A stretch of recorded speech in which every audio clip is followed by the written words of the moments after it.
क्या जेडीयू के राष्ट्रीय अध्यक्ष ललन सिंह इस्तीफा देंगे?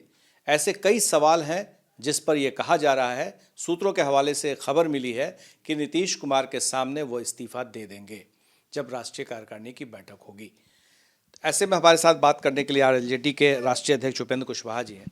कुशवाहा जी, ये जो इस्तीफे की खबरें आ रही हैं कि वो इस्तीफा दे देंगे और सौंप देंगे और नीतीश कुमार उन्हें मना रहे हैं, ऐसी बातें खबरें आ रही हैं, क्या लगता है आपको कि जेडीयू में क्या हो रहा है?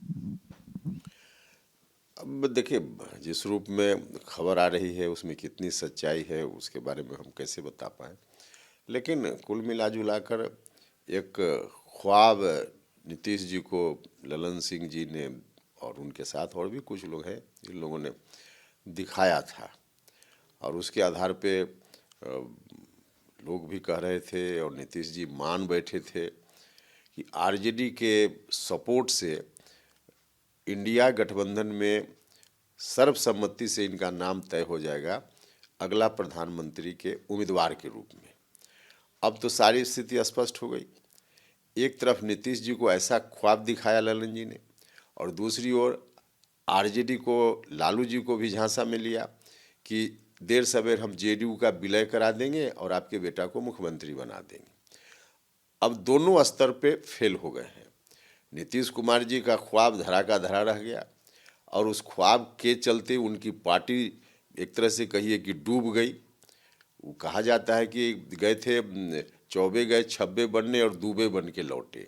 तो यह स्थिति नीतीश जी की इन्होंने बना दी, पार्टी उस रूप में समाप्त हो गई। लालू जी को जो भरोसा दिलाया था कि जेडीयू का विलय कराएंगे, यह ख्वाब उनका ख़त्म हो गया। तो टोटल अब दोनों तरफ से बिल्कुल फेल साबित हो गए हैं। इसलिए अब इस घुटन की स्थिति में ललन सिंह जी कुछ निर्णय ले सकते हैं, इस बात की संभावना हो सकती है। लेकिन सच क्या है यह तो वही बताएंगे या आने वाला समय बताएगा। अब क्या लग रहा है कि नीतीश कुमार अगर इस्तीफा स्वीकार कर लेते हैं, इस तरह की जो घटनाएं आ रही हैं, तो ऐसे में नीतीश कुमार खुद भी प्रेसिडेंट बन सकते हैं, किसी को भी बना सकते हैं। तो ये भी खबरें आ रही हैं कि फिर से वो जो लोग खफा होकर के निकले थे, जिसमें कि आप भी बाहर गए, आरसीपी भी बाहर गए, ये लोग भी वापस आ सकते हैं फिर से जेडीयू में। देखिए, बाकी लोगों के बारे में तो अब उसमें वही बता पाएंगे। जहाँ तक मेरे बारे में है, बिल्कुल जो खबर हवा में चल रही है उसमें कोई सच्चाई नहीं है।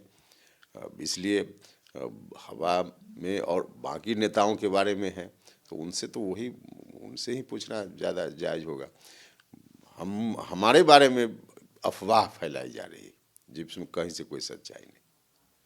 आपने सुना उपेंद्र कुशवाहा जी को कि जो भी कुछ हो रहा है आज जेडीयू में, उनके पीछे वजह सीधे तौर पे ललन सिंह है। और आने वाले दिनों में क्या नई राजनीति देखने को मिलेगी, जेडीयू में क्या दरार है, इसकी भरपाई कैसे होगी, ये सारे सवाल के जवाब धीरे धीरे आते रहेंगे। हमारे सहयोगी शैलेश के साथ प्रकाश कुमार, एबीपी न्यूज़, पटना।